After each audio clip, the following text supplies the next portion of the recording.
나는 참 포도나무요 내 아버지는 농부라. 무릇 내게 붙어있어 열매를 맺지 아니하는 가지는 아버지께서 그것을 제거해 버리시고, 무릇 열매를 맺는 가지는 더 열매를 맺게 하려 하여 그것을 깨끗하게 하시느니라. 너희는 내가 일러준 말로 이미 깨끗하여졌으니 내 안에 거하라. 나도 너희 안에 거하리라. 가지가 포도나무에 붙어있지 아니하면 스스로 열매를 맺을 수 없음 같이 너희도 내 안에 있지 아니하면 그러하리라. 나는 포도나무요 너희는 가지라. 그가 내 안에 내가 그 안에 거하면 사람이 열매를 많이 맺나니 나를 떠나서는 너희가 아무것도 할 수 없음이라. 사람이 내 안에 거하지 아니하면 가지처럼 밖에 버려져 마르나니 사람들이 그것을 모아다가 불에 던져 사르느니라. 너희가 내 안에 거하고 내 말이 너희 안에 거하면 무엇이든지 원하는 대로 구하라. 그리하면 이루리라. 너희가 열매를 많이 맺으면 내 아버지께서 영광을 받으실 것이요 너희는 내 제자가 되리라. 안녕하십니까. 4월 28일 화요일 말씀 묵상 시작하겠습니다. 요한복음 15장 1절에서부터 8절까지 말씀 함께 읽었습니다.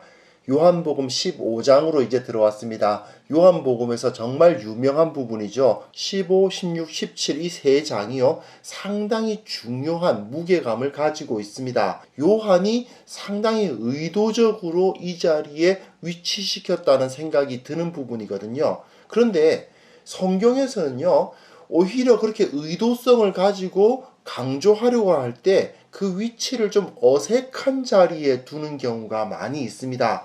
14장의 마지막 절인 31절하고요 18장 1절을 보시면 그걸 알 수가 있습니다. 14장 31절에 보시면 끝부분에 일어나라 여기를 떠나자 하시니라 이렇게 기록되어 있어요. 그런데 18장 1절을 보시면요 예수께서 이 말씀을 하시고 제자들과 함께 기드론 시내 건너편으로 나가시니 14장 31절하고 18장 1절이 바로 붙어 있어도 전혀 어색하지 않지 않습니까?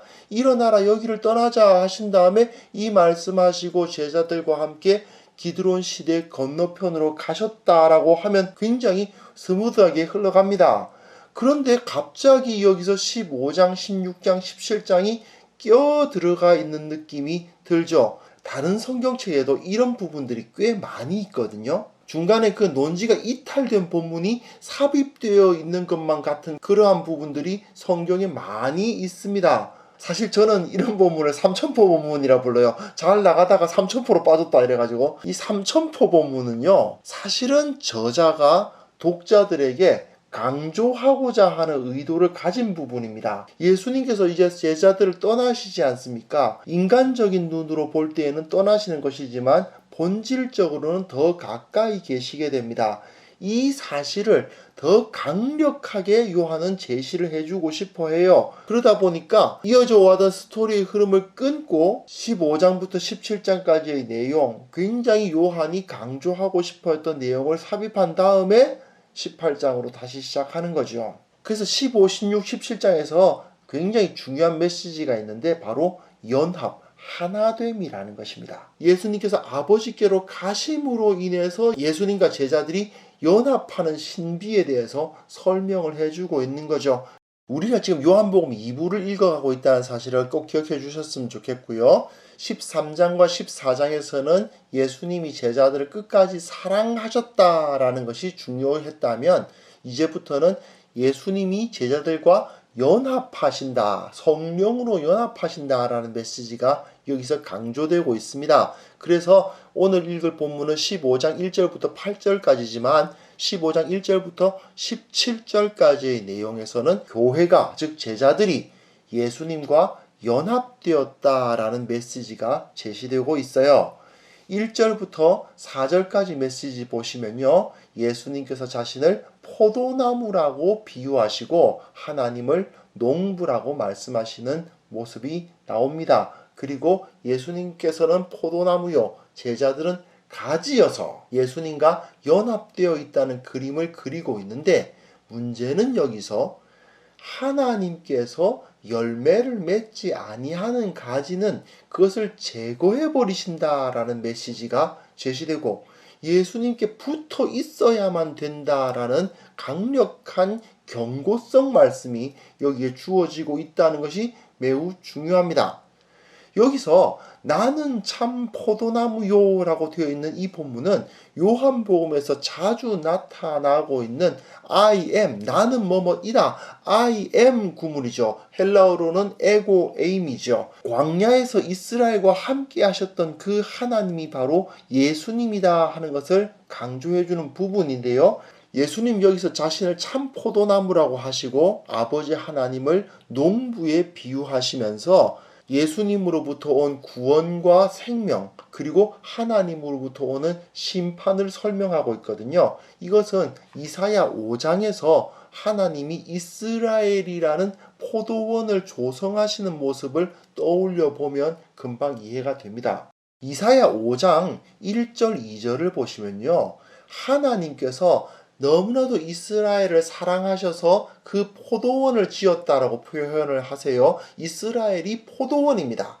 그리고 그 포도원을 얼마나 극진히 잘 만들었던지 극상품 포도를 심어 놨는데, 그런데 그 포도나무들이 들포도를 맺더라 하는 이야기가 기록되어 있습니다. 이 포도나무라는 것이 상당히 상징적인 의미를 갖고 있습니다. 포도나무는 그 모양 자체가 다른 나무들에 비해서 보잘것이 없어요.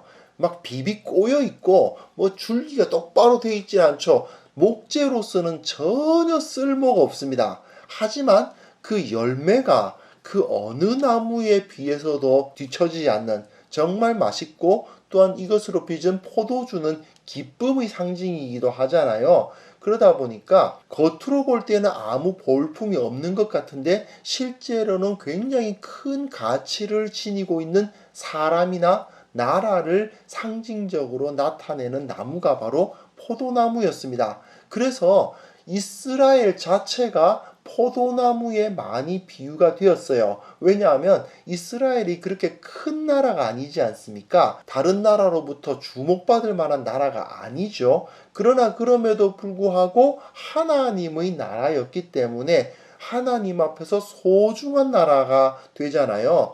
그러다 보니까 이스라엘도 자기들이 다른 나라들처럼 화려하거나 강대하지 않다는 것을 알고 있어요. 하지만 하나님께서 우리를 선택하신 제사장 나라다, 그렇게 생각했기 때문에 포도나무에 자기 자신들을 비유하곤 했습니다. 이 비유는 예수님께도 그대로 적용되죠. 예수님도 외모가 그렇게 대단하신 분은 아니잖아요.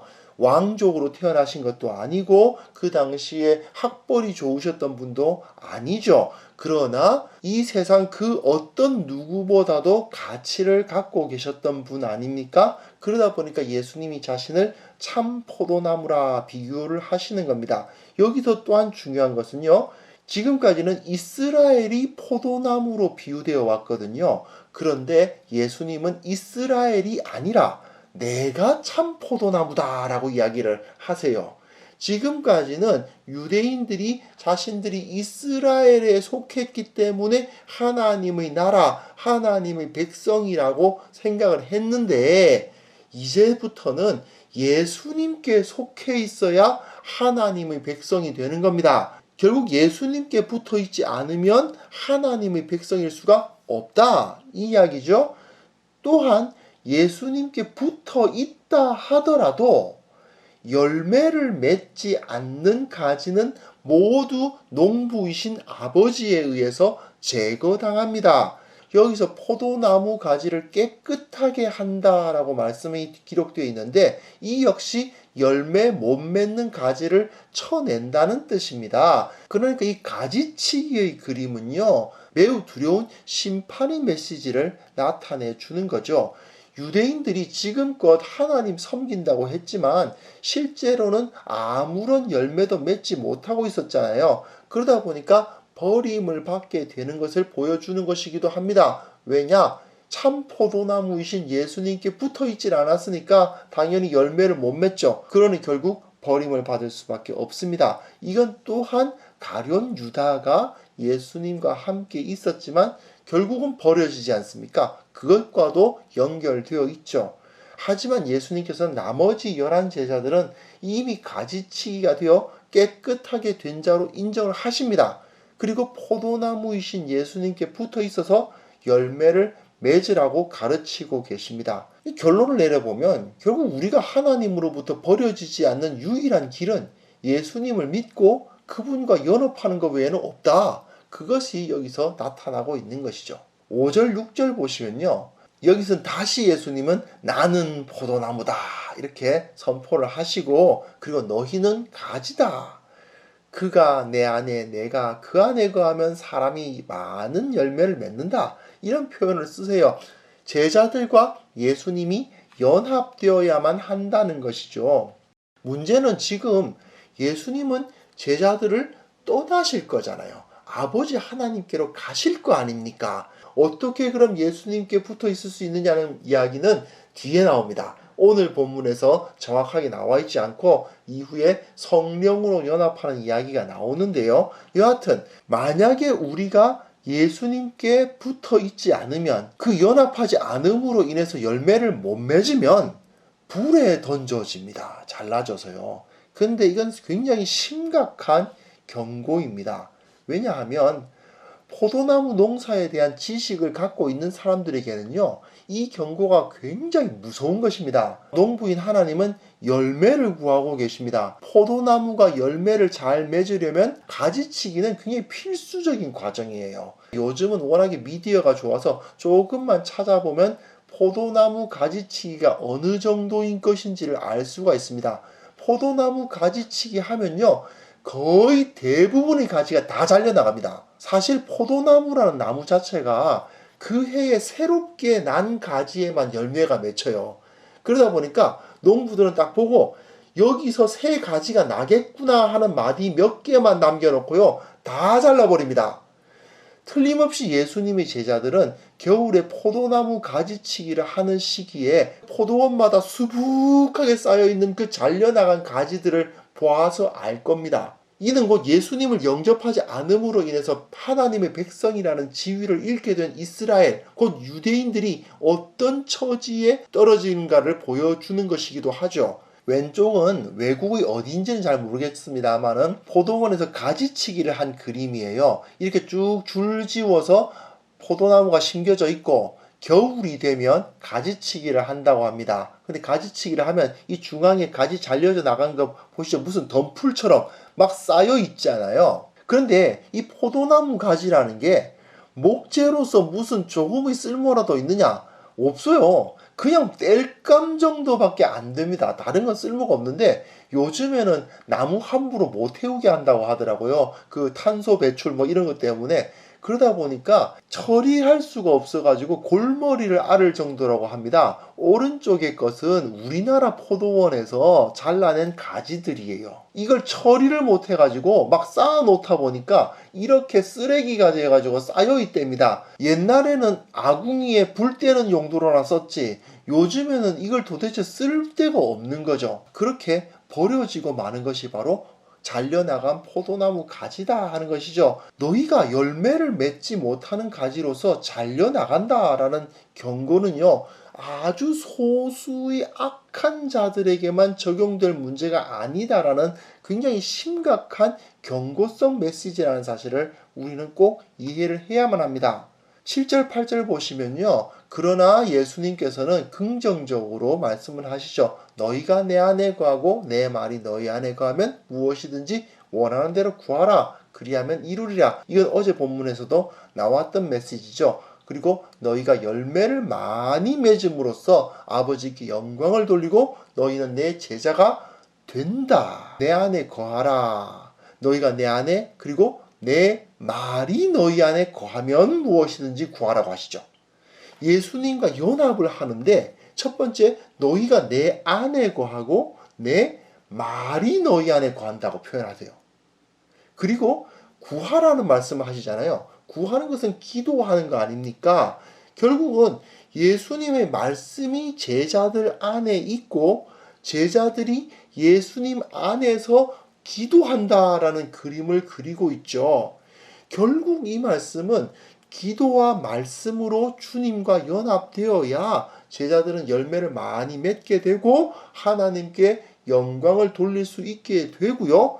또 그렇게 했을 때 너희가 내 제자가 될 것이다 라고 말씀을 하시는 거예요. 이건 그런데 상당히 의외성이 높은 말씀이죠. 이들은 이미 제자로서 3년을 함께 했던 사람들 아닙니까? 그런데 이들에게 열매를 맺음으로써 너희는 내 제자가 될 것이다. 만약에 너희들 가운데 주님과의 연합이 끊어져서 열매를 맺지 못하는 상황에 처하게 되면 더 이상 제자로서 인정될 수 없다는 메시지라고 할 수 있지 않을까요?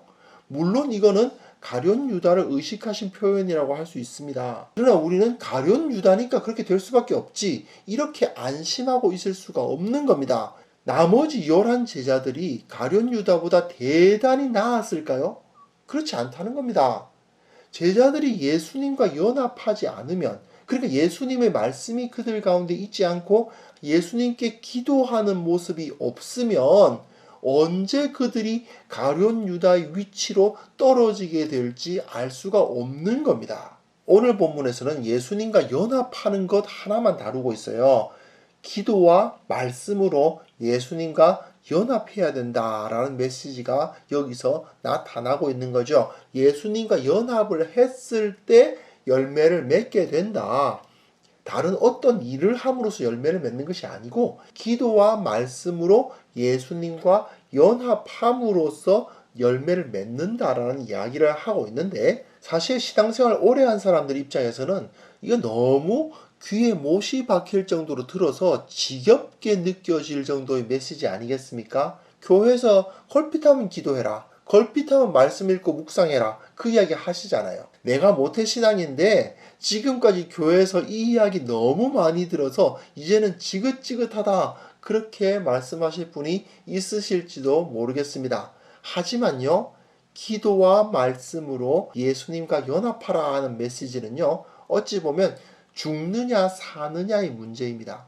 주님과 친밀한 관계를 가지고 주님 안에 거하기 위해서 우리는 기도와 말씀으로 주님과 연합하려고 노력해야 됩니다.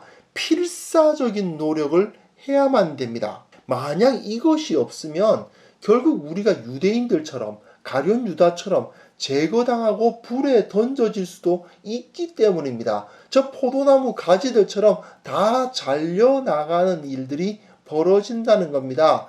우리가 예수님과 연합해서 열매를 맺을 것이냐, 아니면 잘려나가서 땔감이 될 것이냐의 문제는 바로 우리가 기도와 말씀으로 주님과 연합하느냐 안 하느냐에 달려있는 셈입니다. 많은 분들이 건강에 대해서 관심 가지시잖아요. 그런데요, 건강 이야기 하시는 분들 가만 들어보면 결국 이 이야기 합니다. 제때 식사 챙겨 먹어야 된다, 정기적으로 운동해야 된다, 패스트푸드나 설탕 많이 들어간 거 그런 거 먹으면 안 된다, 뭐 그런 소리를 그야말로 귀에 못이 박히게 듣게 되지 않습니까?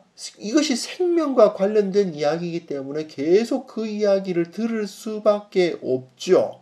우리의 영적 생명은 무엇이겠습니까? 똑같은 이야기예요. 말씀 묵상하고 기도해라, 이것은요, 우리가 주님 앞에 갈 때까지 계속 들어야 하는 메시지입니다. 주님과 연결되어 있지 않으면 우리는 죽습니다. 먹지 않으면 죽는 것처럼, 정기적으로 운동하지 않았을 때에 결국 건강을 잃고 죽게 되는 것처럼, 우리가 말씀과 기도로 주님과 연합하려고 노력하지 않으면 결국 우리의 영혼이 죽는다. 이 사실을 우리는 철저하게 기억해야만 됩니다. 사실 건강관리와 영성관리는 비슷한 면이 많죠. 급하지가 않아요. 패스트푸드 한 번쯤 먹는 거 어떻겠어? 에이, 운동은 내일 하지 뭐. 이런 식으로 생각을 하면서 하루 이틀 미루다 보니까 결국 건강을 잃는 경우가 많죠. 영적인 생활도 마찬가지인 것 같습니다. 이 시간에 우리가 나 자신을 점검해 볼 수 있었으면 좋겠습니다. 말씀과 기도로 내가 예수님과 얼마나 연합하려고 노력하고 있는지 철저히 점검해 보시고요. 더욱더 나 자신을 쳐서 복종시키는 그런 모습이 있어야만 되겠습니다. 우리의 영적인 건강관리에도 좀 더 신경을 쓰고 주님 앞에 더 가까이 나아가려고 노력하는 자들 될 수 있었으면 좋겠습니다. 하나님 아버지 감사합니다. 주님께서 포도나무로서 우리를 가지로서 삼아주셨음을 다시 한번 기억하며 주님께 감사를 드립니다. 우리가 주님께 붙어 있으려 하지 않았을 때에 얼마나 비참하게 버려질 수 있는가를 다시 한번 기억하게 하여 주시고 말씀과 기도로 주님과 온전히 연합하는 자들 될 수 있도록 주여 역사하여 주옵소서. 언제나 주님을 친밀하게 느끼고 주님의 말씀을 듣기를 원하고 주님과 기도하는 시간을 갖기를 원하는 자들 다 될 수 있도록 우리를 붙들어 주시고 이것을 통해서 주님과 연합됨으로 말미암아 얻어지는 모든 하늘의 복들을 누리며 기뻐하는 자들 될 수 있도록 우리와 함께하여 주옵소서. 예수님의 이름으로 기도합니다. 아멘.